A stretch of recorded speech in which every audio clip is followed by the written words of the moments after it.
साथियों नमस्कार। आप सबों को पता है कि 70वीं जो बीपीएससी था उसमें कोर्ट केस चल रहा था, ऑर्डर आ गया है और सबको कोर्ट को ऑर्डर रिलीज हो चुका है और ये रिलीज हुए भी 2-3 दिन हो चुके हैं और सबों को पता है कि अब एग्ज़ाम दोबारा नहीं ली जाएगी। कोर्ट ने साफ मना कर दिया है और जो अभ्यर्थियों की मांग थी उसको उन्होंने खारिज कर दिया है। तो ऐसी स्थिति में अब हम लोगों के सामने एक रिजल्ट है कि अब नो री एग्ज़ाम नहीं होगा 70वीं का। तो ऐसी परिस्थिति में आखिर छात्रों को अब क्या करना चाहिए, इसी बात को लेकर के इस वीडियो को मैं आज आप लोगों के सामने लेकर आया हूँ। क्योंकि बहुत सारे अभ्यर्थी हैं जो एक मेंटल ट्रॉमा से गुजर रहे थे, उसकी भी हम लोग बात करेंगे। तो आखिर हम लोग क्या उसी मुगालते में जीते रहे या उसी एक जो इनर्शिया था 70वीं बीपीएससी का, उस इनर्शिया से बाहर निकलें या ना निकलें, निकलेंगे तो कैसे निकलेंगे, उसी को जो इनर्शिया है, ये जो जड़त्व है उसकी हम लोग बात करेंगे कि 70वीं बीपीएससी के इनर्शिया से बाहर आना पड़ेगा, क्योंकि जब तक हम उसे बाहर नहीं आएंगे फिर आगे हम लोग 71 बीपीएससी के लिए ज़ोरदार प्रयास नहीं कर पाएंगे। तो ये मैं सबों को कहना चाहता हूँ कि जो अभ्यर्थी 70वीं बीपीएससी का प्री पास नहीं कर पाए, री एग्ज़ाम की उम्मीद लगाए बैठे थे, लेकिन जब अब एकदम हम लोगों के सामने है कि there is no any re exam is going to be held in near future, तो इसीलिए आपको वो जो एक स्टेटस था, जो एक उम्मीद थी, उससे बाहर निकल करके एक नए सिरे से सोचने की ज़रूरत है। तो जो और एक बात मैं कहूँगा, बार बार कहता हूँ कि ट्रोल आर्मी के लोगों से भी मेरा आग्रह है कि आप लोगों को बरगलाइए मत, क्योंकि बहुत लोगों ने इस 78 बीपीएससी में छात्रों को, युवाओं को बरगलाया है। वो सबके सामने एक्सपोज्ड हैं। अगर अगर अच्छे आंखों से देखना चाहेंगे तो साफ दिखेगा किन लोगों ने आपको बरगलाया, किन लोगों ने आपको मतलब एक फालतू का उम्मीद की तरफ धकेला और वो आपके लिए लड़ाई नहीं लड़ रहे थे सचमुच, केवल वो अपना टीआरपी बढ़ा रहे थे, अपना पीआरसी बढ़ा रहे थे, तो उन चीज़ों में अपना फेस को अपलिफ्ट कर रहे थे। तो ऐसे लोगों को भी चिन्हित करने की ज़रूरत है। ट्रोल आर्मी यूजुअली ऐसे लोगों के लिए काम करते हैं, मैं साफ शब्दों में कहता हूँ। लेकिन फिर भी चलिए, ओपन प्लेटफॉर्म है, सोशल मीडिया में ये प्रिविलेज होता है कि ट्रोल आर्मी भी कुछ लिख सकते हैं। मैं किसी का कमेंट भी डिलीट नहीं करता हूँ, ये ध्यान रखिएगा। लेकिन मेरा युवाओं के प्रति एक रिजोल्यूशन है मेरे मन में कि मैं यूथ और युवाओं के लिए काम करूंगा, उनको सकारात्मक और रचनात्मक चीज़ों के लिए लगातार प्रेरित करूंगा। तो उसी कड़ी में मैं उन अभ्यर्थियों के लिए आज आया हूं जो अब उस जो एक स्टेटस था, जो एक इनर्सिया था 70वीं बीपीएससी का, 70वीं बीपीएससी का इनर्सिया से बाहर कैसे आएंगे, उस पर हम लोग बात करेंगे। तो मुझे लगता है कि ऐसे छात्रों को जो अभी इस समय में मेंस नहीं लिख रहे हैं, जो मेंस लिख रहे हैं उनको तो मेंस में जी जान लगा देना चाहिए। उसके लिए भी मैं आपके लिए हाजिर रहता हूं हमेशा। लास्ट में मैं अपना नंबर बताऊंगा, अंत तक सुनिएगा इस वीडियो को। इन परिस्थितियों में जो अब एक नया सिचुएशन क्रिएट हुआ है, तो ऐसी परिस्थिति में मुझे लगता है कि छात्रों को सीधे, एकदम सीधे तौर पे 71वीं बीपीएससी के लिए लग जाना चाहिए, एकदम ज़ोर शोर से लग जाना चाहिए।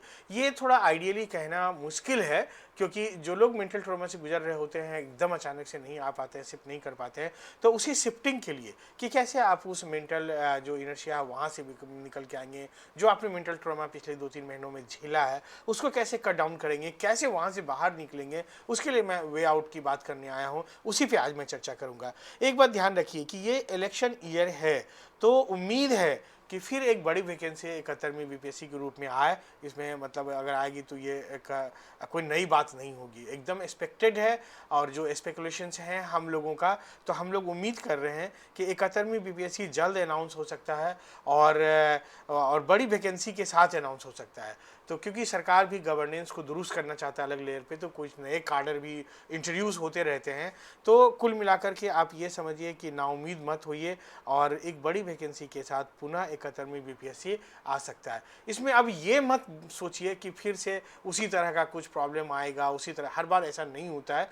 कि जो फेज हुआ है, जिस तरह की लड़ाई लड़ी गई है कोर्ट तक, रोड से लेकर कोर्ट तक, छात्रों के द्वारा और अन्य लोगों के द्वारा, तो वैसी परिस्थिति में अब बीपीएससी भी कदम फूंक फूक कर चलेगा।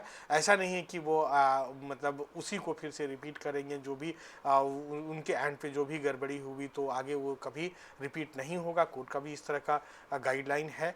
तो जब अब आपके सामने एक 71वीं बीपीएससी के रूप में बड़ी वैकेंसी आने की उम्मीद है, ऐसी परिस्थिति में आपको वापस आना पड़ेगा पढ़ाई के लिए। तो इसके लिए क्रमवार कुछ काम करने की ज़रूरत है। आप धीरे धीरे उनको कीजिए। मैं वो दावे के साथ कहता हूँ कि अगर आप इन चीज़ों को फॉलो कर लिए, मैंने फ्लो चार्ट के रूप में आपके सामने प्रस्तुत किया है, आप इसको रोक करके भी देख सकते हैं, पढ़ सकते हैं। मैं थोड़ा पढ़ के सुना देता हूँ कि आखिर आप उस जड़त्व जो आप जो 17वीं बीपीएससी का इनर्शिया था, उसे कैसे बाहर निकल पाएंगे और 71वीं के लिए दिलो जान से कैसे लग पाएंगे। उसके लिए मैंने कुछ वे आउट बताए हैं। और अगर किन्हीं को और पर्सनलाइज बात करना होगा तो लास्ट में मैं अपना नंबर बताऊंगा, आप अंत तक वीडियो को सुनिएगा और आराम से मुझसे बात कर सकते हैं, पर्सनल बात कर सकते हैं। मैं पर्सनल आपको मेंटरशिप भी दूंगा।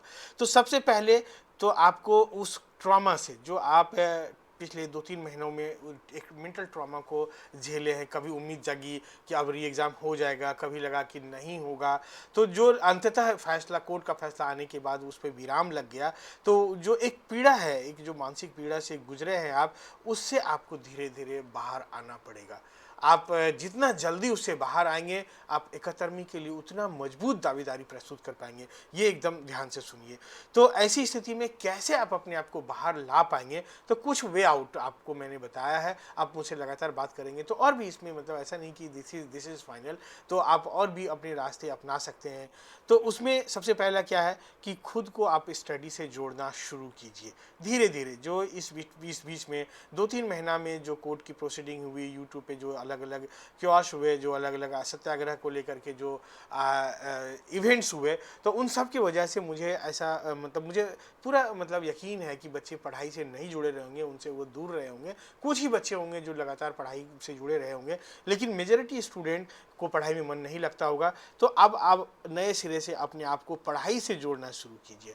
तो अब इसके लिए क्या करना है, छोटा सा कदम, सिलेबस को वापस एनालाइज कीजिए। अगर इस बार प्री नहीं पास हुआ है, अगर आप कुछ सवाल गलत किए, तो इसका मतलब है कि कहीं ना कहीं सिलेबस को ठीक से एनालाइज नहीं किए, या मतलब कहीं कमी रह गई है।